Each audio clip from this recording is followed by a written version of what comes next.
그러니까 그날도 별다를 건 없었어요. 저는 늘 하던 대로 주전자를 올려두고 라디오를 켰죠. 라디오에서는 70년대 트로트가 흐르고 저는 컵에 따뜻한 보리차를 따라서 한 모금 마셨습니다. 그렇게 하루를 여는 게 벌써 몇 년째였더라. 손녀애 키우느라 정신없을 때는 이런 여유도 없었지요. 그런데 그날은 며느리한테서 전화가 하나 왔습니다. 오랜만에 전화였는데 말에 처음부터 어딘가 쏘는 맛이 느껴지더군요. 어머니 이제 아이 유치원도 다니고 하니까요. 앞으로는 저희가 알아서 할게요. 순간 저는 컵을 내려놓을 뻔했습니다. 5년 동안 하루도 거르지 않고 애를 데리고 다니고 먹이고 씻기고 낮잠 재우고 병원 데려가고 겨울엔 손 시려워가며 등원시키고 여름엔 땀범벅이 돼서 놀이터에서 지켜보고 그 모든 시간이 그 한마디에 와르르 무너져 내리는 느낌이었어요. 저건 제 이야기 같으신가요? 아마 많은 분들이 이런 서운함 한 번쯤 느껴보셨을 겁니다.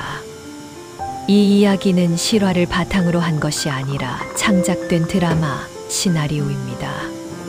며느리한테서 전화 끊고 나니 손끝이 얼얼하더라고요. 가만히 앉아 있는데도 심장이 어찌나 뛰던지. 전화기 화면은 이미 꺼져 있었고 제 얼굴만 흐릿하게 비쳤어요. 그 얼굴을 보는데 묘하게 서러운 기운이 올라왔습니다. 앞으로는 저희가 알아서 할게요. 그 말이 뭐 어떻다는 건지 객관적으로 들으면 별말 아닐 수도 있겠죠. 근데 말이란 게 그렇잖아요? 누가 하느냐, 어떤 상황에서 듣느냐에 따라 천냥빚도 갚고 또 천냥원수도 된다니까요. 5년입니다. 그 애가 기저귀 찰 때부터 걸음마하고 말 배우고 그 모든 순간을 제가 지켜봤습니다. 며느리와 아들은 맞벌이라 새벽같이 나갔고 저는 제 생활 전부를 손녀에게 맞췄지요. 어머니, 정말 감사해요. 저희가 잘할게요. 항상 이런 말 들으며 버텼는데 갑자기 이제는 우리가 알아서 한다고 하니 마치 제가 애 키우는데 방해되는 사람이라도 된 것 같더라고요. 동네 친구 수네가 지나가다 저를 보더니 묻습니다. 언니, 왜 그렇게 얼굴이 안 좋아? 에이, 뭐 그냥 좀 서운한 일이 있었어. 수네는 웃음기 없이 고개를 끄덕였습니다. 또 며느리 때문이구먼? 그 말에 그냥 씁쓸하게 웃고 말았죠. 제가 무슨 말을 더 한다고 달라지는 것도 아니고 그날 하루 종일 가슴에서 서늘한 바람이 불었어요. 그래서일까요? 저녁 무렵에는 괜히 주전자도 제대로 올려놓지 못하고 바닥에 떨어뜨려서 물을 쏟아버리고 말았어요. 그때 생각했죠. 이 집도 곧 적막해지겠구나. 숨이 턱 막히는 느낌. 막이 내리기 전 어색한 정적이 조금 더 깔립니다. 다음 날 저는 평소처럼 손녀 등원 도우려고 아들 집으로 갔어요. 습관이라는 게 무섭죠. 누가 오지 말란 말은 없었거든요. 그저 앞으로는 저희가라고만 했을 뿐. 초인종 눌렀습니다. 근데 안에서 인기척이 있으면서도 급히 정리하는 소리가 들렸어요. 문이 열리고 며느리가 어색하게 웃었습니다. 어머니 오늘은 저희가 데려다 주려고 했는데. 그래? 아침 빨리 드나 보다. 제가 괜히 빈말을 던졌는데 며느리는 얼른 손을 내줬더군요. 아, 아니요. 오늘만 아니. 이번 주는 좀 저희가. 말이 꼬이는 게 보여서 제가 더는 묻지 않고 돌아서려는데 그 순간 손녀가 현관으로 뛰어나왔습니다.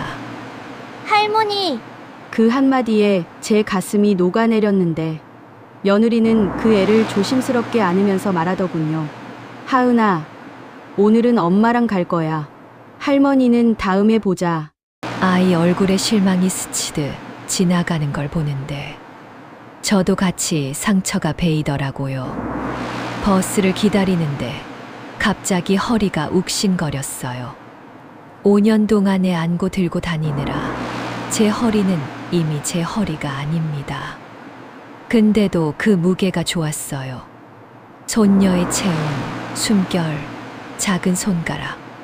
그게 제 하루를 채워줬거든요. 이제 그게 사라진다니.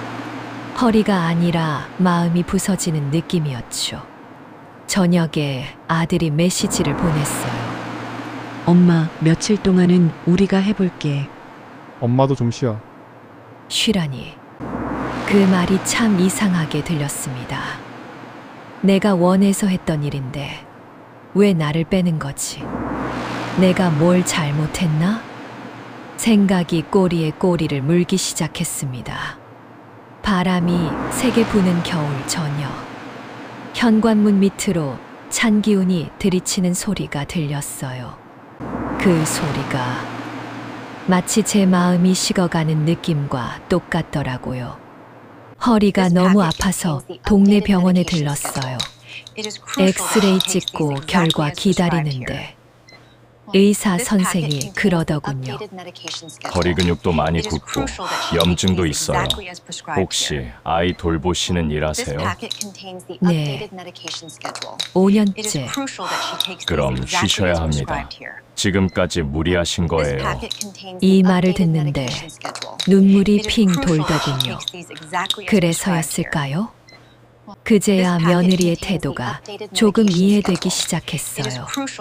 혹시 며느리도 뭔가 힘든 사정이 있었던 건 아닐까. 그렇게 생각하던 때 병원에서 나오려는데 누가 제 이름을 부르는 거예요. 어머니? 고개 돌려보니 며느리였습니다. 한 손에 약봉지를 들고 있었어요. 어머니, 여기 웬일이세요?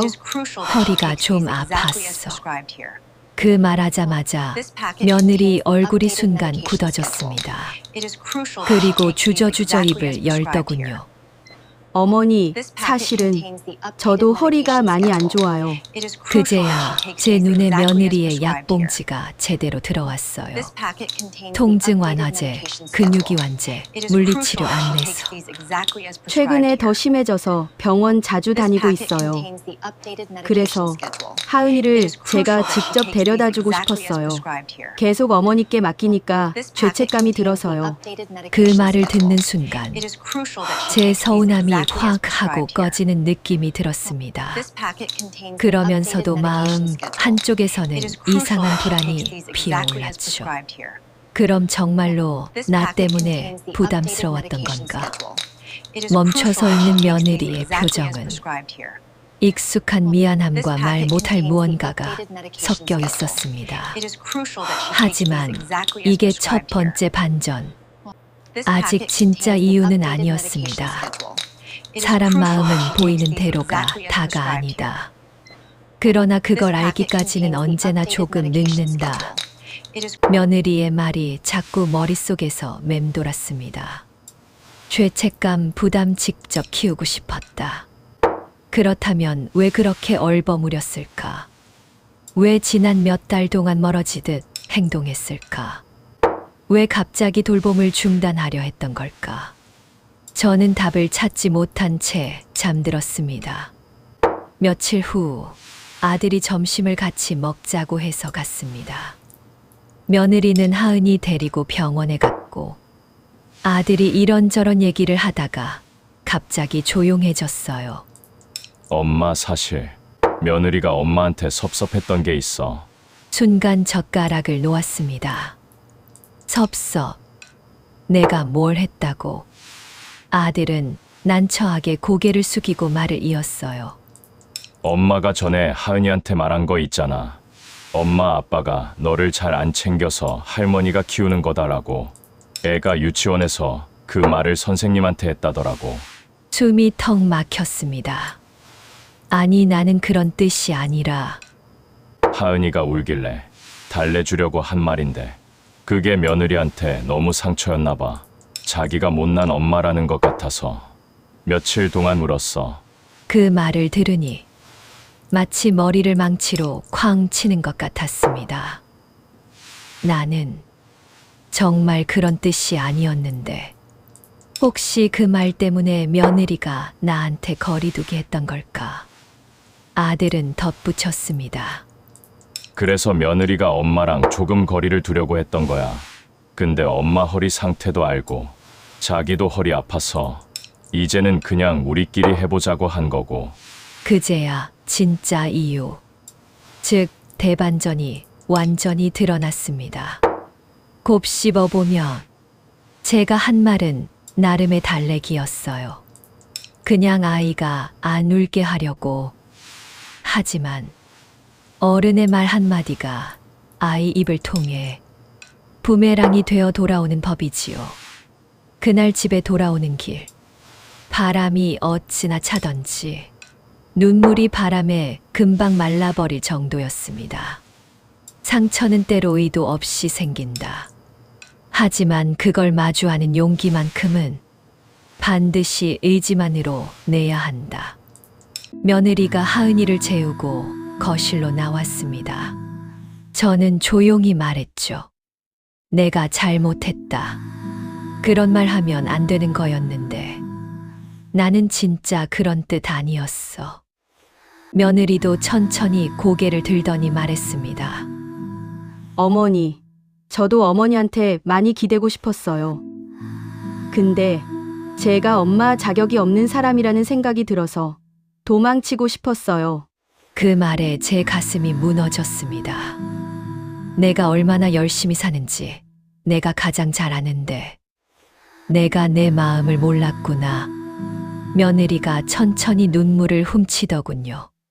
하은이가 선생님한테 그 말을 했다는 얘기 들었을 때 정말 부끄러웠어요. 그리고 슬펐어요. 그동안 어머니께 너무 많이 기대고 있었다는 걸 알았어요. 저는 며느리의 손등을 살짝 잡았습니다. 우리 둘 사이에 처음으로 진짜 대화가 오가는 순간이었죠. 하은이가 자고 있길래 조용히 머리를 쓰다듬어 줬어요. 이제는 제가 매일 데려다주고 데려오진 않을 겁니다. 그렇다고 멀어지는 건 아니에요. 돌봄이란 게 꼭 시간으로만 되는 일은 아니니까요. 하은이가 잠결에 중얼거렸습니다. 할머니, 가지마. 그 말에 눈물이 왈칵 쏟아졌지만 저는 마음을 단단히 잡았습니다. 그래, 할머니는 안 가. 다만 조금 떨어져서 지켜봐 줄게. 애 키우는 건 이제 그 애의 엄마, 아빠 몫입니다. 저는 도와주는 사람이지 주인이 아니니까요. 며느리는 제게 몇 번이고 고맙다고 했습니다. 그리고 이렇게 말했죠. 어머니, 앞으로는 서로 솔직하게 말해요. 서운한 건 서운하다고, 힘든 건 힘들다고. 그 말이 제게는 오랜 세월 동안 듣지 못한 가장 따뜻한 말이었습니다. 사람의 말은 참 신기합니다. 한마디로 관계가 틀어지기도 하고 또 한마디로 다시 이어지기도 하니까요. 저는 이제 그동안 제 삶의 많은 시간을 하은이에게 맡겼다는 사실을 인정하려 합니다. 하지만 이제는 제 시간도 조금 돌려받으려 합니다. 책도 읽고 친구도 만나고 쉬고 싶은 날은 쉬고 그러면서도 하은이가 필요로 할 때 내어줄 수 있는 마음의 자리는 항상 따뜻하게 비워둘 겁니다. 그리고 무엇보다 저는 배웠습니다. 끝까지 들어주셔서 감사합니다. 내용이 마음에 드셨다면 정중히 좋아요, 구독 부탁드려봅니다. 감사합니다.